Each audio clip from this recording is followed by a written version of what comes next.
So hello everyone and welcome back to the Deercast. Today we're joined by another fantastic guest. We've got the self-proclaimed simple man in a gun shop, Ed from Edinburgh Rifles. He's definitely not a simple man in a gun shop. He's an incredibly knowledgeable and interesting chap who we managed again to corner at the Stalking Show 2024, and he's very kindly agreed to come on. And he's looking a bit nervous now about what I'm going to ask him next. Not at all. But Ed, do you want to just start us off by, we like to start the podcast by just getting people's sort of background into deer stalking and where they sort of first came across rifles and shooting as a sport. No, well, thank you for the introduction and the opportunity. But I guess my first introduction was I grew up in a family that were deer stalkers. I was extremely lucky. My family were part of a group of individuals who managed the deer on an estate on the Isle of Mull. So, you know, from a very early age, and by that I mean sort of 9, 10, we were dragged around the Highlands, following Dad and my uncles and various family members, stalking red deer. It was part of the sort of family journey. We went to the island half a dozen times a year, whether it was for holidays or stalking. So I cut my teeth on red deer in the Highlands when I moved back when I moved back to Edinburgh from overseas and living in London. We obviously exposed to a lot more road deer. My passions have been country sports. The gun shop was an accident, if you will. It started out as a hobby to feed my own personal interests, and rifle club that I joined, and various people I knew who were keen to get hold of, whether it was reloading components or firearms themselves. So it started as a sideline, the actual business, and it gradually grew arms and legs and overtook everything else that I was doing. But I mean, I grew up on a farm, so the sporting side of it was always part of family life and growing up. And so how many years has the shop been running for now? So that's a very good question. I'm not entirely sure. I think 2019 we opened. I'd been trading just from the house initially, the first sort of 18 months. It took me a while to get signed off, mainly because the vault that I built was under the floor of the office I was working from. So I never actually got a chance to finish it. And it was one of those things that was always in the back of my mind. So I traded as an individual from the house for as long as my wife would allow me. And then very quickly realized we were getting to the point where there were far too many people. So I needed to get some premises. And we very quickly realized the premises that I first took on, or the one that we're leaving, was far too small for what we had, what we'd grown into. So 5 years as a shop, but roughly 7 as a RFD. And was it a kind of strategic choice to go for Edinburgh? As in, did you see a sort of gap in the market there, or did that just happen to be where you were living at the time? And just happened to be where I was living at the time. I grew up in Northumberland and studied in the UK. I guess I spent best part of 6 years overseas, and then when I came back, my wife and I lived in London for a while. Came back to Edinburgh and moved since. I was moving so regularly or so often, it's kind of put me off moving again. So we've been in the same place for such a long time now. It just seems like the natural home, and it's a good place to be in terms of this type of business, because you are a bit of an epicenter for people coming north, but also we get quite a lot of foreign hunters and guests coming over, and they're flying in. So it kind of works. I think there's definitely opportunity for people to be based much further north, or closer to bigger cities. But we have the best of both worlds here, where we are literally 20 minutes from a very green area, and you can walk into town and be in the middle of a metropolis. So I'm not no plans on moving. And sorry, I'll start that again. What proportion of your sales is actually from the shop itself versus online? Are you sort of 25, 75, 50, 50? I would love to say that we are online. That's partially my fault. We've been a bit remiss in building a truly online presence. Whilst we have an online presence, it doesn't allow our customers just to sort of click and get things in and post the following day. We're not that organized. and that is down to literally not having the chance to do that. That's one of the things that we're planning on doing with the launch of the new shop and moving in the next few weeks and months. But I would say in terms of actual firearms sales, it's probably about 50-50. I mean, we're sending guns out almost, if not daily. So, they're being sent to other dealers for collection rather than in store. So, things like the Stalking Show are invaluable to us because it allows people to come see an awful lot of stuff that we have online, but see it firsthand in the flesh, and then say, well, actually, I haven't got my variation, but can I put a deposit on that and have you send it to a dealer? So we shipped guns all the following weeks, which is one of the reasons why we're a bit behind on moving in. But yeah, we still have quite a lot of sales, and latterly, I'm not going to bandy the term of international arms dealer around, but we send a lot of firearms overseas. So we have a shipping handler and an agent who does all the paperwork for things like that. But we've got guns going to Hong Kong and Austria and America. We did quite a lot of transfers into the US last year, especially shotguns. They're very big on reasonably priced Spanish and English side-by-sides. They're still revered by the Americans. Tends to be small bores rather than 12 bores, but the cost that they have to bear buying something cheap and cheerful like an AYA in the US is 10 times what they're worth here. So it actually pays for them to carry the cost of transfer. So we do have, some of the websites that we advertise on are very good for tapping into that market. And we were speaking just before we started the podcast about some of the problems with other sort of dealers, if you like, who aren't able to sell many rifles. And that's not something that you've experienced, but why do you think it is? Is it sort of licensing? Is it sort of consumer behavior? Or I think there's a bit of that. I think there is definitely a licensing issue in certain areas. And you talk to some of the bigger dealers, especially in the southwest, and the various police authorities down there. I don't know the specifics, but certainly Devon and Cornwall and some of the police authorities that have split up and joined, and they've created backlogs to variations and licensing for Section 1 firearms, and that's obviously a big challenge. The Section 2's not shotguns and the like are not so much of an issue unless you haven't been renewed. And I gather there are an awful lot of customers who are still waiting for renewals in certain areas just because of the backlog. So, that is an issue in its own right. But without being too blunt, it doesn't stop people buying things in the sense that if they're waiting for a variation, we have deposits on items that, they may be 12 weeks away from variation. I'm more than happy to hold things like that because at the end of the day, a sale's a sale. And but I do think that there is a bit of a backlog on variations and grants of new firearm certificates. I mean, we experience it here. I've got a friend from South Africa who's just been granted his first firearm certificate in the UK, and that went through in record time from my perspective. I was just amazed it got done so quickly. And by that, I mean 3-4 months. Whereas there are certain regions that we've talked to dealers and customers where they've been waiting 12 months for variation or more, depending on where they are. So yeah, licensing is a challenge. And what proportion of your business is rifles versus shotguns? Because obviously the business itself is called Edinburgh Rifles, but is that what you specialise in?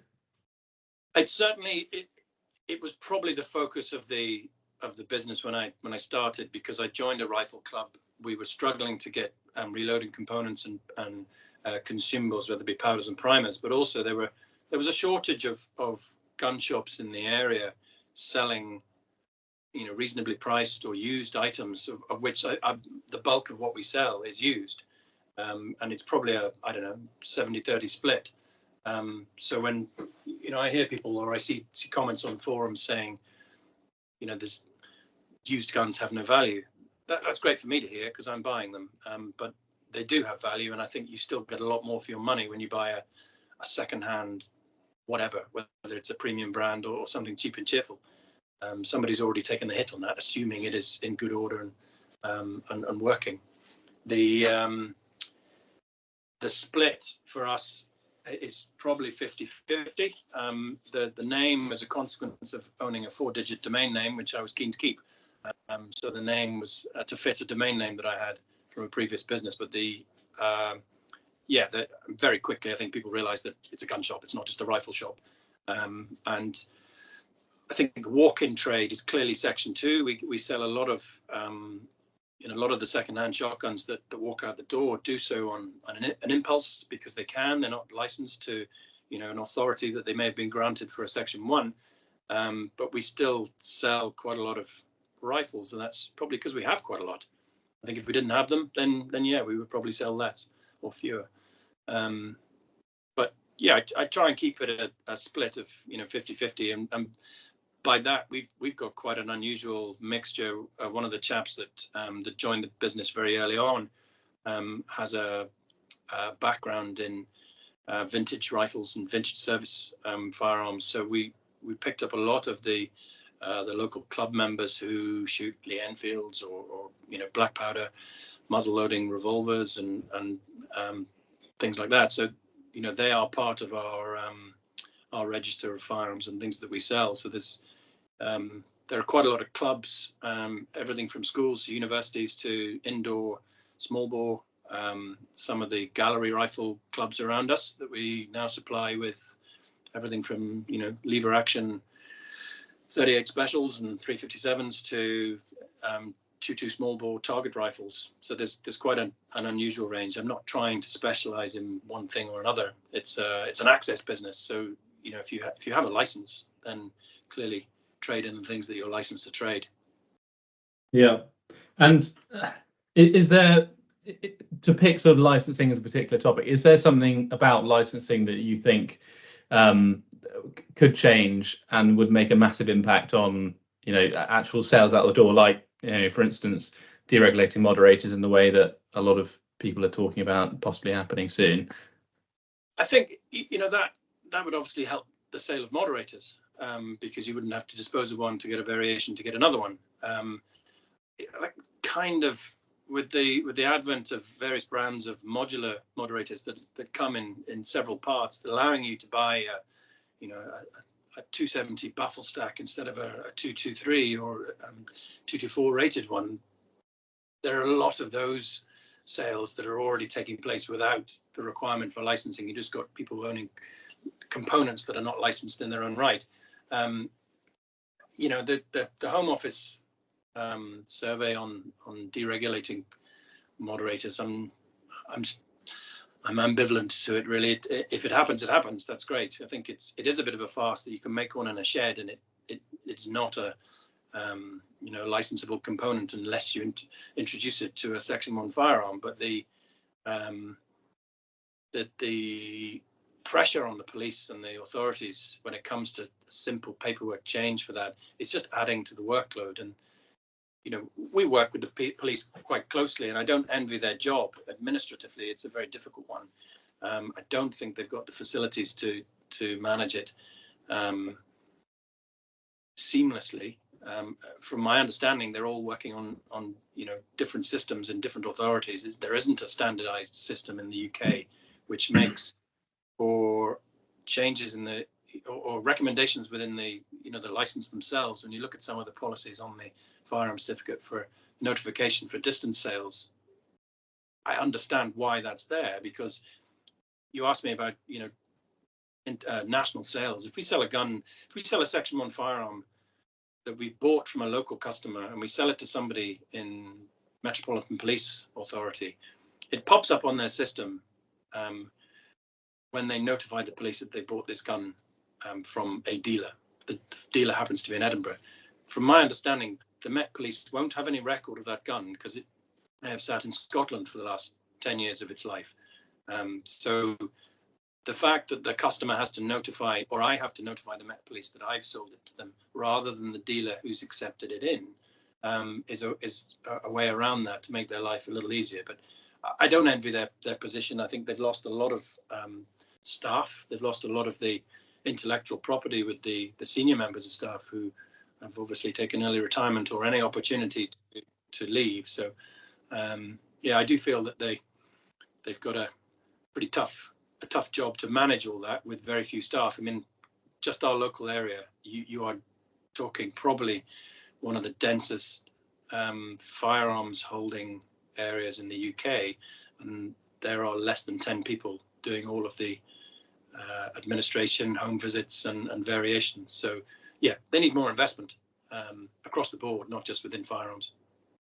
So, and this might be a slightly unfair question because you might not be able to compare, but something we often think of us here in the south of England, we think, well, actually, probably you guys have probably a slightly easier time in a more rural area and an area where, like you say, you've got quite a dense population of firearms, because the police and the firearms inquiries officers perhaps understand shooting better than perhaps the firearms inquiry officers that we might get round here. Do you think that's true, or do you think that's just us thinking the grass is always greener?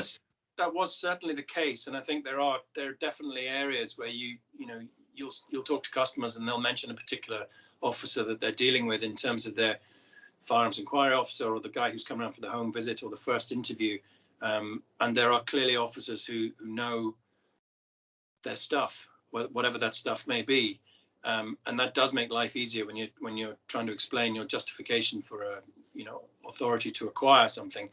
I think we're probably falling into the same situation that you're describing, in that many of those officers have now retired.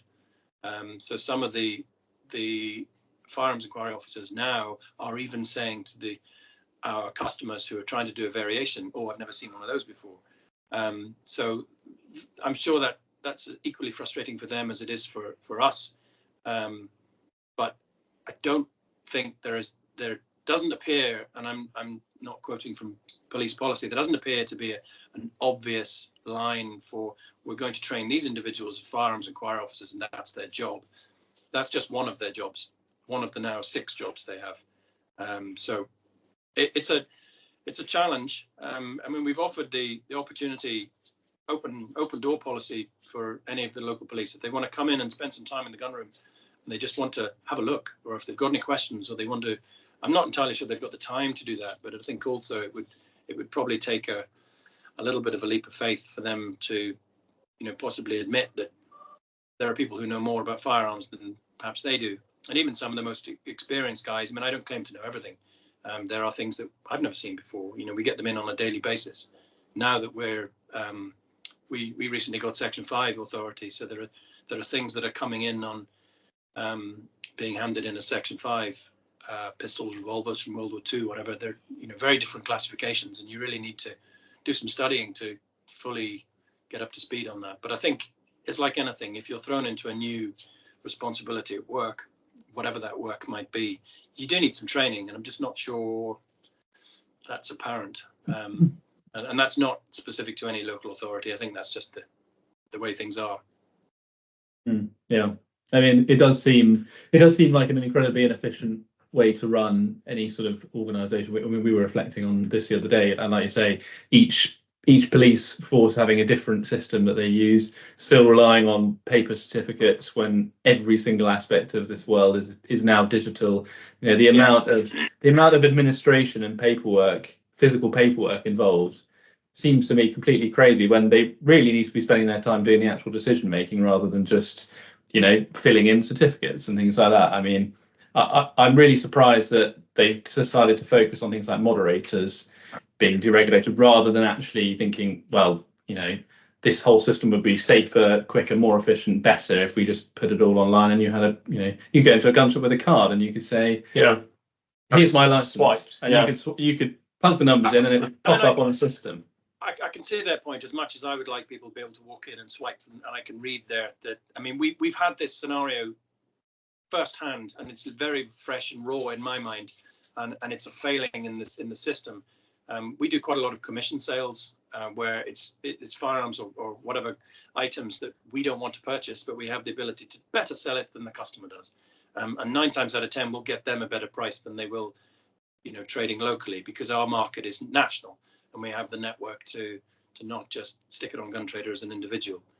That, and the fact that anything they buy, even if I don't own it, comes with a Consumer Rights Act 30-day guarantee. That's something I can't refute. So the challenge we have is when they come in, for example, with a rifle, And I explained to them, we're lodging this rifle, we're putting it on our register, we're selling it on your behalf.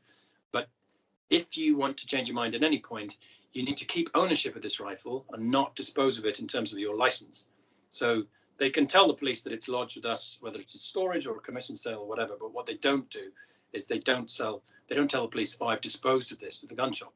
Because it means if they don't then do a 1-for-1 variation for exactly the same item, they can't come back in and get their own property.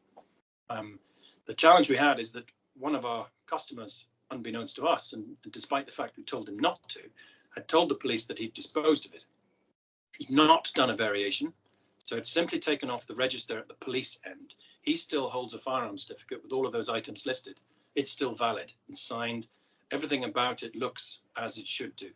So when he came in to collect his items, because he changed his mind, had a job for one of them, to our understanding, he's presenting us with a valid certificate with the right items and the right serial numbers. So he collected his items, and luckily he informed the police that he'd done this, and they explained to him, well, we've taken it off your license, you can't legally hold those. So he had to bring them back and store them whilst he did a variation to get his own things back. That shouldn't happen. If you dispose of something, you should get a new certificate without that thing on it, whatever that is. So you don't have the authority or the apparent authority to collect something that you've actually given up. So there are some things within the license system which I think are probably bigger.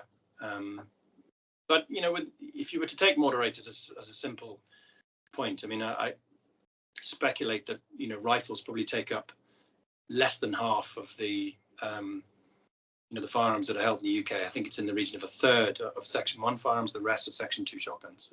But if a half of those Section 1 are moderators and you can ditch them, then do the maths. You're ditching 15% of all firearms inquiries and variations, which if you could do that overnight, I would do that too.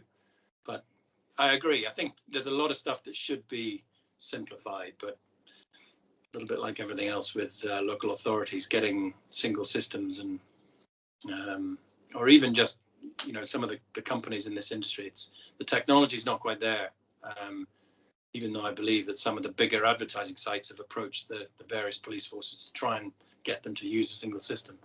But now the admin is a challenge, and it's certainly something that I had to learn my way into when we opened the shop, because it's a bit of a quicksand of changing horizons. So earlier, I think you referred to the police as sort of dealing with one of their 6 jobs, and I feel like with you we've covered a couple of your 6 jobs or parts of your business. And one of the others that I'm aware of is you import and load up various different brands of ammunition. One of which being my personal favourite, the Fox bullets.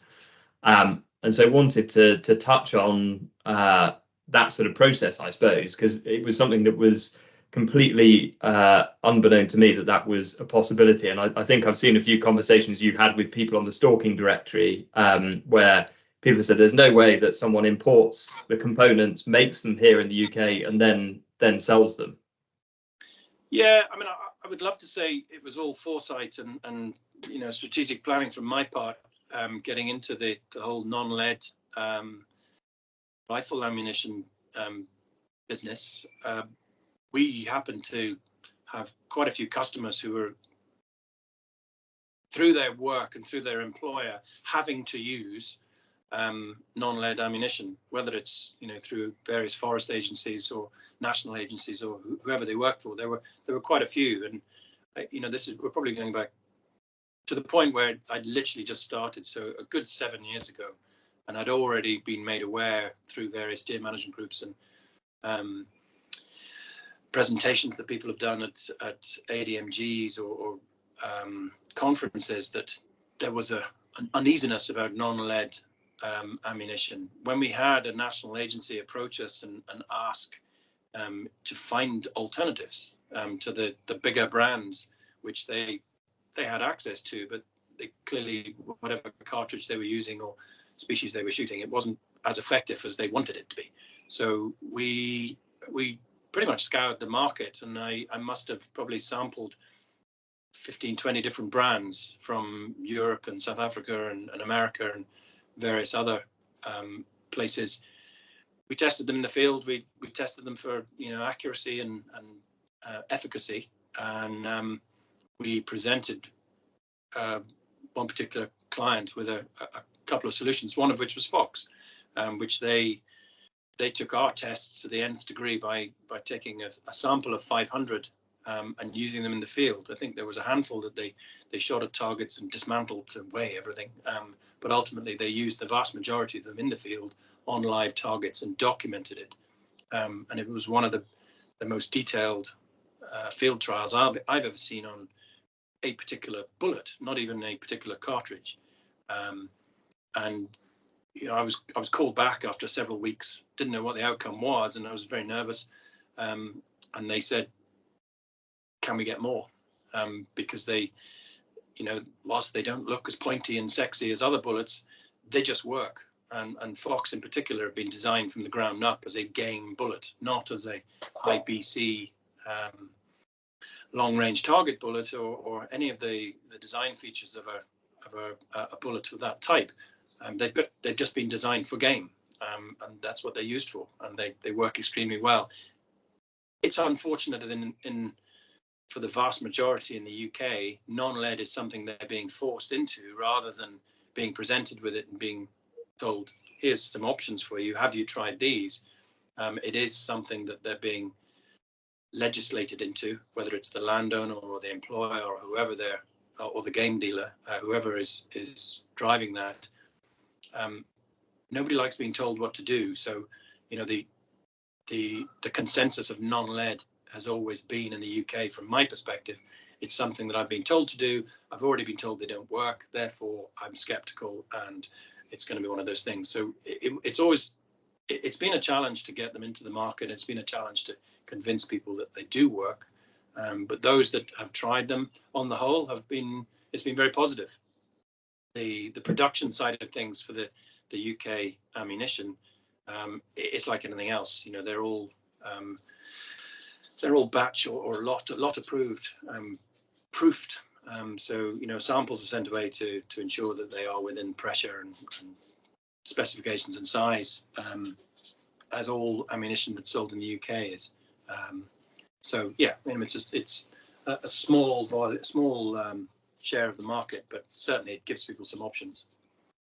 And that data that was done by a national agency, sort of showing 500 animals, is that data available for public consumption, or is that? I assume because it's a national agency that under the usual kind of Freedom of Information Act, you could probably acquire it.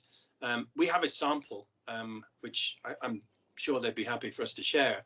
In effect, what it was a double-sided A4 sheet. Each side or each sheet had 8 target animals on it, and on the front table was all the usual things, date, sex, species, distance shot, distance run, any comments, follow-up shots, those kind of things. And on the flip side, there was 3 silhouettes of the target animal, one from the left, one from the right, one from above, and the person shooting the deer had to indicate entry and exit and whether the path had been straight or at an angle. So very, very detailed. The initial part of the test was done in spring, and this is probably going back to 2017, 2018 maybe, where a lot of the deer shot were roe deer, many of which were head and neck shot. Well, I maintain, steel ball bearing shot at the right velocity at the head of a deer will kill it very quickly. So it's not a very good data set for efficacy of a bullet. Where it really came into its own was later on in the season, when the large species male deer season kicked in July onwards in this particular area, and then the hind season, where they had a lot more in terms of volume, and vast majority of those were chest and shoulder shot, where I'm fairly sure that the majority of deer in the UK, that's where they are shot, and that's where a bullet needs to be effective if it's going to be marketed as such. And what is it about Fox bullets that make them as good as they are? Well, I think the easier way to approach that is I maintain that some of the bullets that were not effective either didn't have the terminal velocity that they require to expand, or the design of the bullet itself wasn't effective because it had either the very small hollow point, which didn't allow the liquid matter to get in and expand it at whatever velocity it hit the target, or it's just a bullet that has been designed to be very, very slippery. Fox, on the other hand, there's nothing sexy about the ballistic coefficient, but that is largely irrelevant to your average stalker. You know, majority of the design features of target bullets, for example, don't really come into any statistical relevance until you've shot past 300. Well, you're already in the single-digit percentage of deer being shot in the UK. The vast majority are shot well inside that, where ballistic coefficient is largely irrelevant unless you're trying to shoot through a 45-mile-an-hour wind, or you just simply don't know the range that you're shooting at. A lot of it is easily managed by numerous ballistic apps that people have, and more importantly, going out and shooting targets, which your average stalker does not do enough, in my opinion. If you know your rifle and you know your ammunition, then you know that deer at 150 is close enough to the aim point. With most cartridges, it's not worth thinking about. It's only when you start pushing it out. And if you start zeroing rifles at 200 meters or an inch high at 100, or whatever your methodology may be, then shooting within reasonable ranges, it's largely irrelevant what cartridge you're using or what bullet weight, because I demonstrated this to a group of rangers at the Forestry England at a conference when they were all being forced to use 308, and many of them were up in arms because they said, "Oh, it's a terrible cartridge, it's very loopy," and I had all the data and I showed it to them in a very graphical format. If you took every deer legal cartridge in the UK and zeroed them at 200 meters, if you shoot them at 300 meters, you're hitting a group size, the spread of which is roughly about 6-7 inches. And my question to them was, how many of you can hit a 6 or 7 inch gong at 300 meters first time? Because if you can't demonstrate that level of accuracy at 300 meters outside of what the cartridge is capable of, then it's really not worth arguing about, because you're the weak link, not the cartridge. The efficacy of the Fox bullet is designed for people who are shooting inside that kind of 300 meter range. It's not to say it doesn't work outside, but it has a very large hollow point. It is of a material that doesn't break up or lose large chunks of the jacket, which I don't believe is the way forward in non-lead. One of the things the game dealers are trying to remove is metal from the carcass. If you design a bullet that's frangible and breaks up, then you're introducing metal to the carcass, regardless of how many pieces. Whereas on the whole, the vast majority of recovered bullets that are designed to maintain their mass are obviously one piece, which falls out, and the game dealers, they can find it. There's no waste there. But certainly in terms of what we experienced when we tested them in ballistic gel and ballistic clay, was that they expand very reliably down to velocities that are the equivalent of a 600 meter shot, which no one's arguing you entertain, but the expansion characteristics are relatively predictable. That said, you will always get anomalies when you're dealing with angles, different distances, different species, different sex and weight, and thickness of skin and everything. It's a multi-variable substrate that you're shooting into, whether it's skin or bone or lungs, or if you miss a rib on the way in, that's a totally different shot to the one where it hits a rib on the way in, because obviously you've hit bone. But on the whole, they're relatively predictable, and we've got the data to back it up. It's not a case of it's frustrating when people buy a box and shoot 5 deer and say, 3 of them ran more than 10 meters, therefore they don't work. You shoot enough deer, you will have anomalies of any description, whether it's with a lead bullet or a whatever bullet. I've found shot placement has much more to do with that than the bullet itself as well. Yeah, I agree, and we have a Rodeer silhouette on the shop wall that has a little red dot on it. Now, latterly, within the last 5 years, we've been managing the the deer on an estate in the Borders, which is predominantly Sika, they just don't know they're dead. So, you know, sometimes when you shoot them in a textbook heart lung, or you know, just above the elbow, or follow the back of the front leg, or whichever way you describe it, they will run into a place that you don't want them to be. So my advice to anybody using a non-lead bullet that isn't frangible and doesn't break up is to put it through the high shoulders, just under the spine, because it drops the animal instantly. The carcass quality is maintained because you haven't got multiple secondary, third, tertiary wound channels from pieces pinging off. You have a usually very neat in and out hole, but you have an animal that hasn't gone anywhere. And it also, you know, we take quite a few guests out, and we guide for them. So that shot placement allows quite a lot of room for margin for error in pulling it left or right. You're not pulling it into the guts. You've got a lot more space between that point of impact and the diaphragm. If you pull it too far forward, you've got a low neck shot. If you haven't got the distance right and it drops, you've just got a lower chest shot. So, you know, it's a shot placement that a lot of people get nervous about because it can be messy, and depending on the size of the target. But with a bigger deer like a fallow or a Sika of, you know, 25 to 50 kilos, then it's not a problem. Your game dealer may disagree, as many of ours have, but I don't shoot for the game dealer. So if it's a toss-up of dropping it on the spot or spending 4 hours on my hands and knees under a Sitka plantation, then that's where it's getting shot. Yeah. And 243? It's just a gun. It's just a cartridge. But in the context of non-lead and copper, because we've heard lots of people say, well, now with non-lead, it's dead. So I was extremely frustrated, having discussed in person and over the phone and various Teams and Zoom calls with a number of membership bodies in the UK, that there are solutions to what was a problem in Scotland, which was the 100 grain limit. The licensing in terms of deer legal bullets and cartridges and muzzle velocities and energies, the tripartite arrangement of, you know, a bullet weight and a velocity and an energy requirement is really unusual.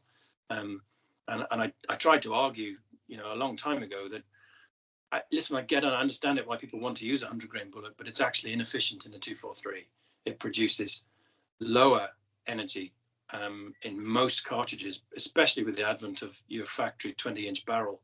But we, through the Fox and the Peregrine brand of non-lead, they both produced a 100 grain bullet, which was even less sexy than the cone point Fox. It was fairly blunt and it had no tip in order to keep the length down, but it worked.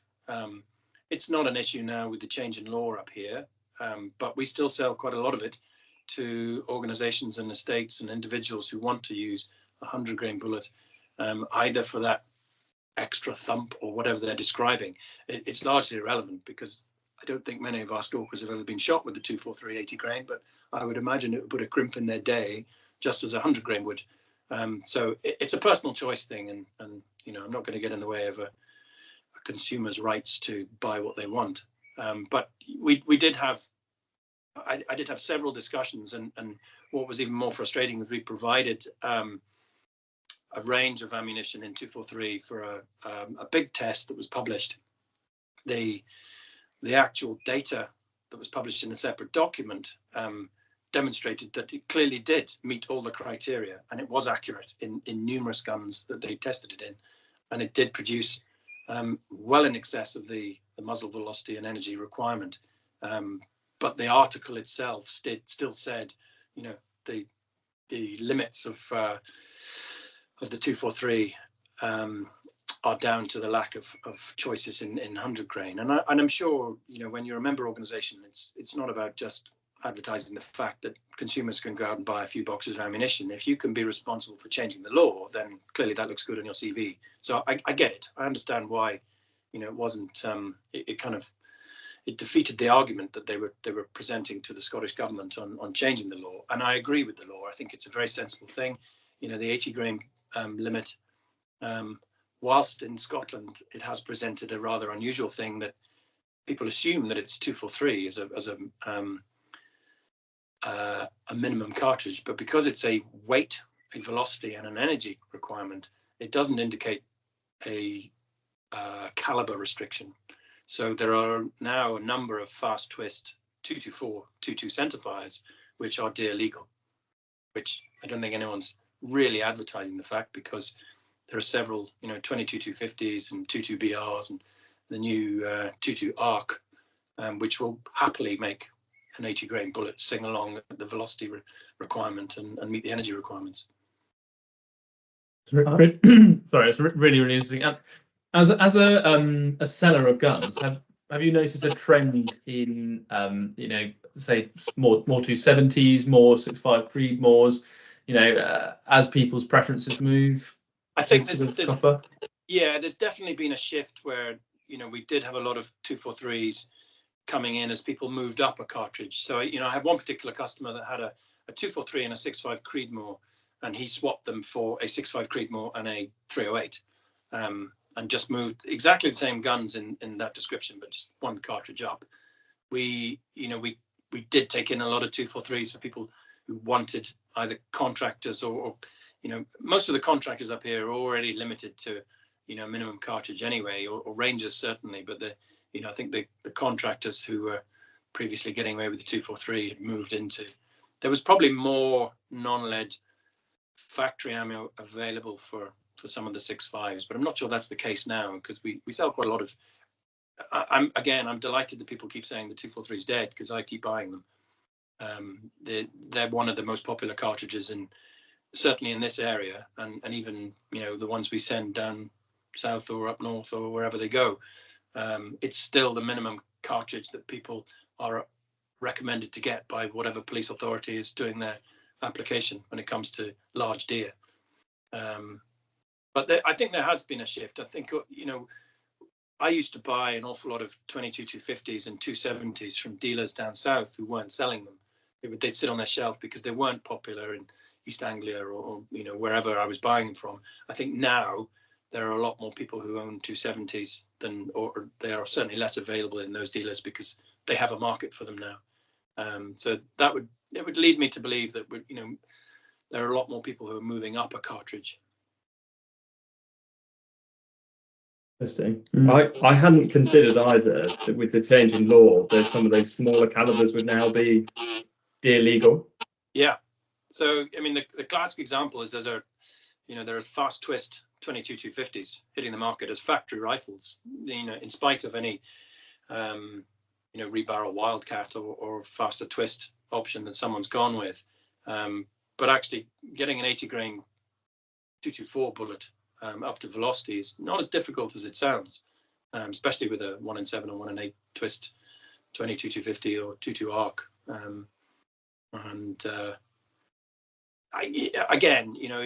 If you travel to different countries and you look at the way people shoot similar species, if you go to New Zealand, decades ago, the treble 2 and the 22 250 was a cartridge of choice, because it was light to carry, it was easy to shoot, and put it in the right place and the deer fell over. And that may be because there are a lot more head and neck shots, but I don't think it is. I think it's just, I'm sure if you went back far enough, you'd find there are an awful lot of red deer that have fallen to a 2.2 Hornet. And so another question for you as well is whether with all of that change, sort of that change to going to lead free, is whether more and more people have gone to reloading rather than buying factory ammunition. And before you answer that, Ed, I've just muted you, so you'll need to unmute yourself. Sorry, we were getting some feedback from your microphone. We'll edit this bit out. I think there's certainly been an increase in reloading and the availability of non-lead projectiles versus non-lead ammunition, and not just because it is available, but also it's easy to post, has definitely moved a lot of people to try reloading when they perhaps wouldn't have done.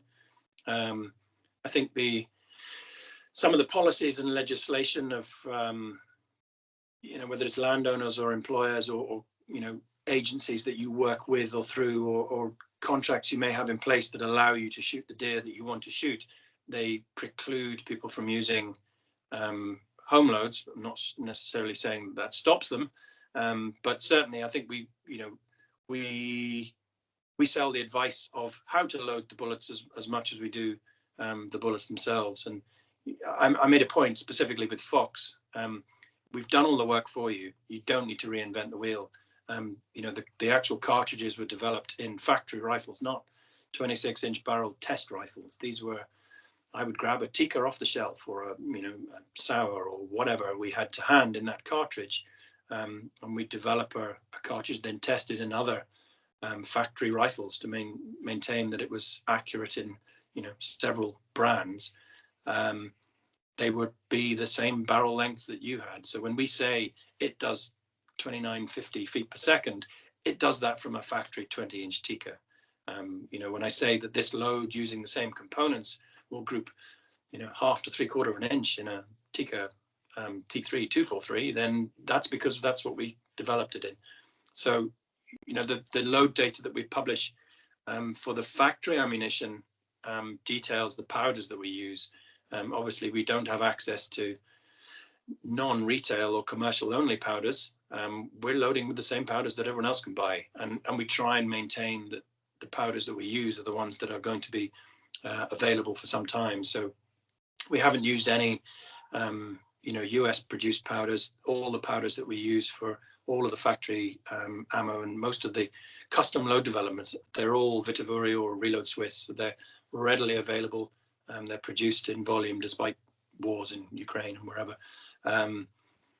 And in my opinion, those powders are, just as appropriate and effective as other powders that you can buy. You just get them in kilos instead of pounds. And we spoke at the Stalking Show about there are some people who've been struggling perhaps to get a hold of certain reloading components, but that's not something you've necessarily found. I think we have struggled.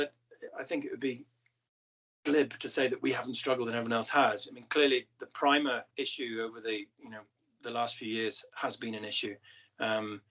We were quite lucky because we produced ammunition. We had a fairly good supply, so we were able to weather a storm for a little bit longer than maybe somebody who wasn't using the several 100,000 primers that we are using.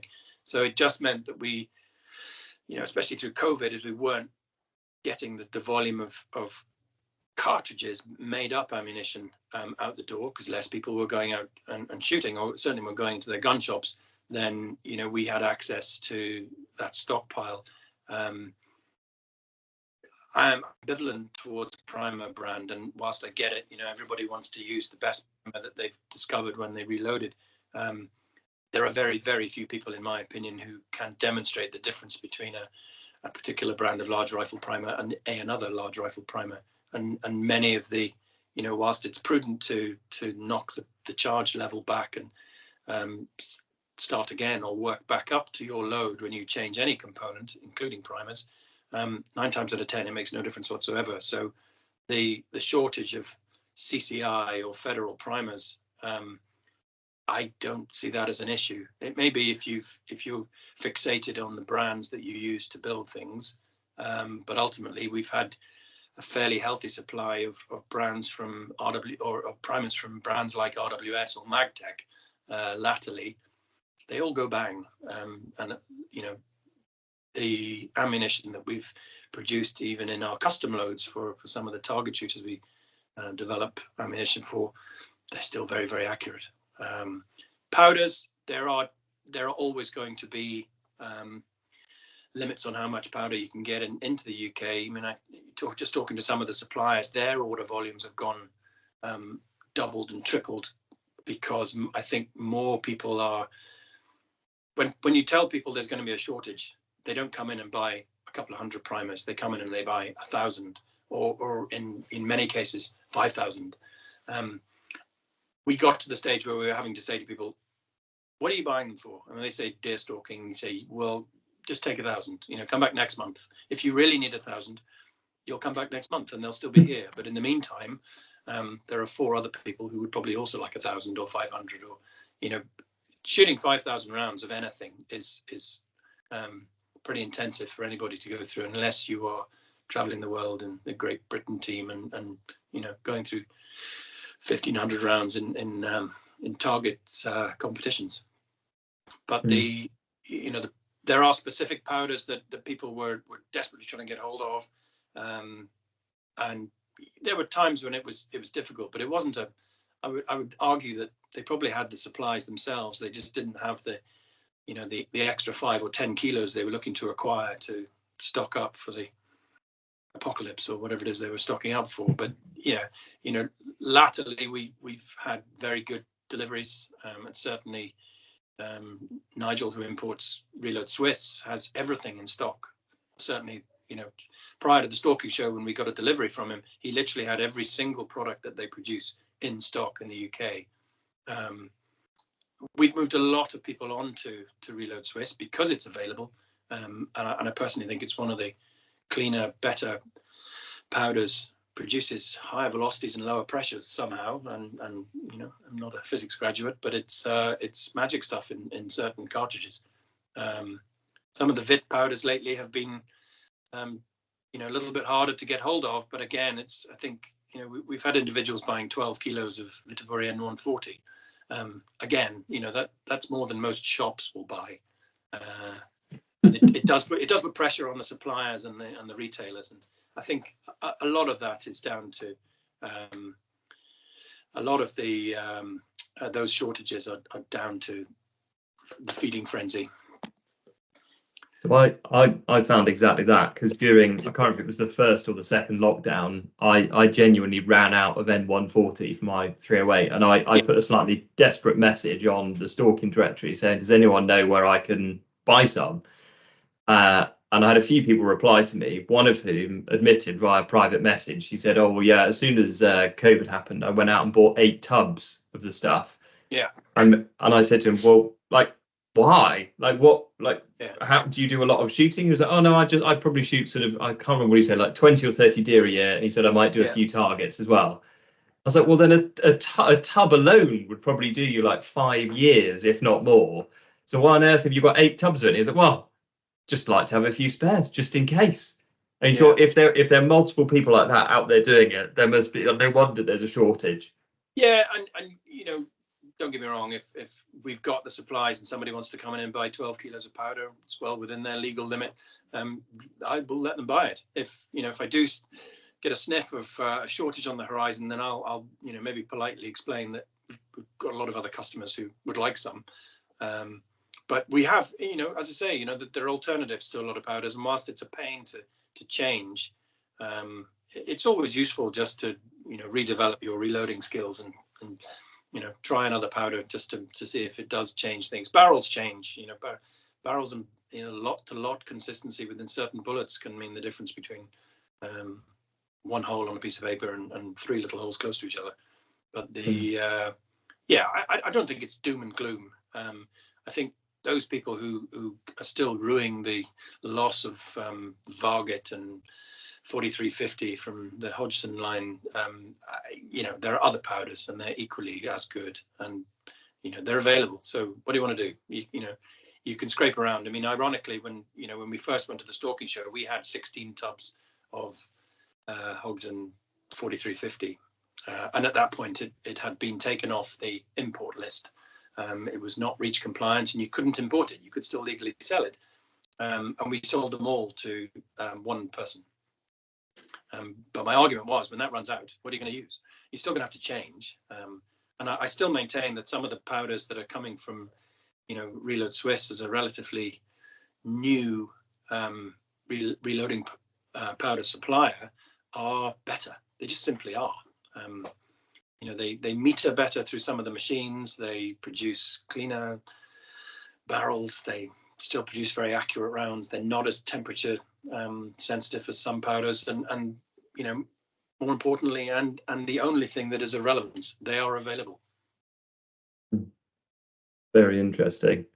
Well, Ed, I'm conscious, as we said earlier, you're a man with probably 6 or more jobs, and we've taken up a good hour, if not more, of your time. I could personally sit here and talk to you forever about ballistics, reloading, etc. But I'm sure you probably want to go off and have your dinner or do something more exciting than talk to us two sad acts. So thank you very much for joining us, Ed. I can't remember if we have pointed out, but if we haven't, we should point out that Ed is the importer of Fox bullets to the UK. But mine and hopefully soon to be Harry's favourite ammunition. I'm slowly converting him onto them. So if anybody wants any, please do get in touch with Ed. Although there's not a online shop yet, although there might be by the time we release this, you can order them over the phone or email, which I've done before, and Ed has very kindly popped them in the post for me. So thank you very much, Ed. It's been a real pleasure chatting to you. And for our listeners, thank you very much for listening to us, and we hope to catch you on the next one. Not at all. Thank you.